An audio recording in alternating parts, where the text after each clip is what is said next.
The Galactic Council had not spoken of Earth in over 3 centuries.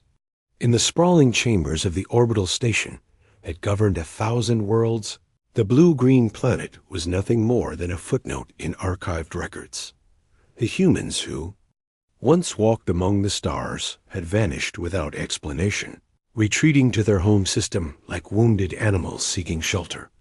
Ambassador Krell adjusted his ceremonial robes as he addressed the assembled delegates.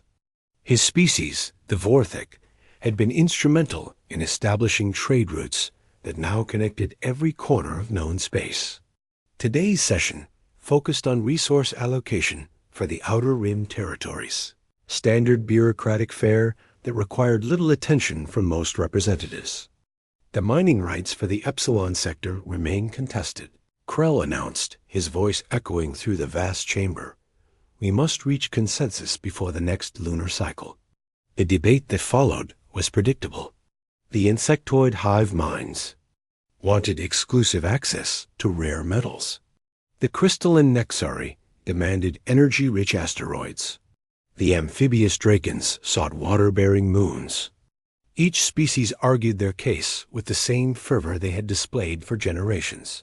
Nobody mentioned the small yellow star that burned quietly in a forgotten spiral arm, or the third planet that orbited it.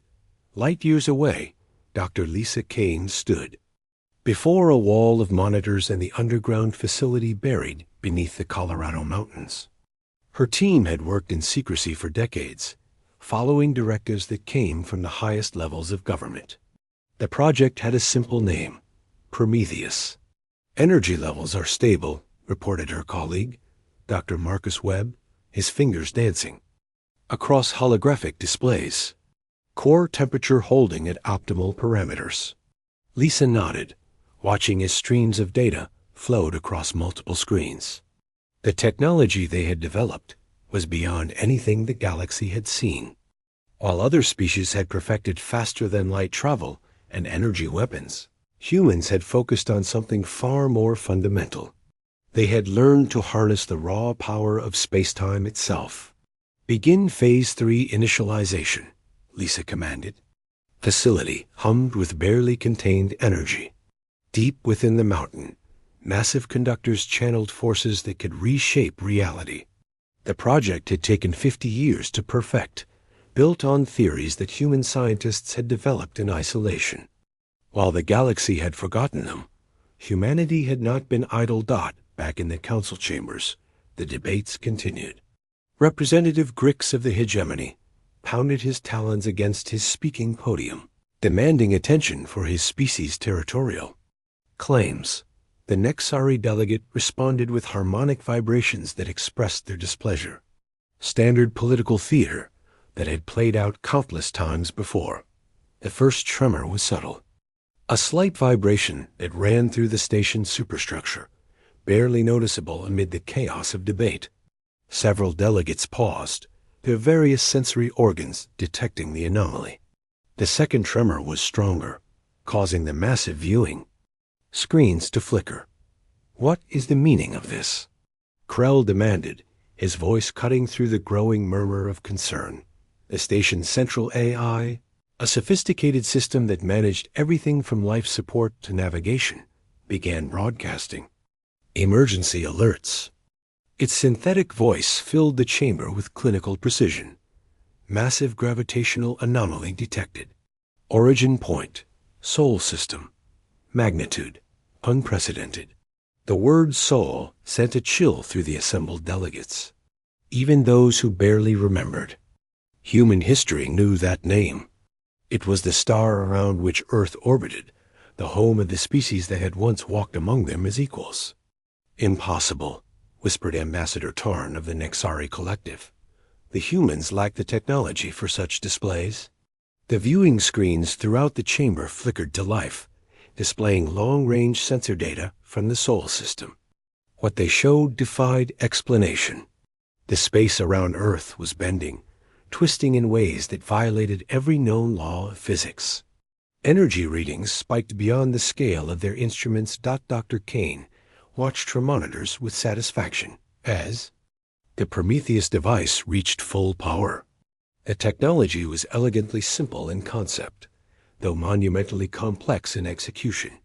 By manipulating the fundamental forces that governed reality, they could create effects that appeared impossible to outside observers. All systems nominal, Webb reported. The demonstration is proceeding as planned. Lisa allowed herself a small smile. For 3 centuries, humanity had been dismissed as backwards, primitive, irrelevant. The galaxy had moved on without them, assuming they had nothing to offer. Today, that assumption would be proven catastrophically wrong. The gravitational waves generated by the Prometheus device rippled outward from Earth, carrying with them a message that would be impossible to ignore. The planet itself seemed to pulse with contained energy, like a star on the verge of going supernova. Every sensor in the galaxy, capable of detecting such phenomena, suddenly focused on the Sol system dot in the council chambers. Chaos erupted. Representatives who had ignored human space for centuries suddenly found themselves scrambling for information. Long-dormant communication arrays were hastily activated. Attempting to establish contact with Earth. Ambassador Krell found himself at the center of a diplomatic storm. Species that had never shown interest in human affairs were now demanding immediate action. The Vorthik had prided themselves on their comprehensive intelligence networks, yet they knew nothing about what was happening in the Sol system. How did they develop such technology? Grix of the hegemony demanded, his usual composure shattered. Our own scientists cannot explain these readings. The answer came from an unexpected source. A small communication drone, primitive by galactic standards, but functional, materialized near the council station. Its message was brief and direct. Earth requests formal diplomatic contact. We have much to discuss. The signature on the message was simple. Dr. Lisa Kane, Director of Human Stellar Relations. The galaxy, which had assumed humanity was forgotten, suddenly realized they had been the ones who were left behind. The third planet from an unremarkable star had just announced its return to galactic affairs with a demonstration that no other species could match or explain. The age of human isolation was ending, and the galaxy would never be the same.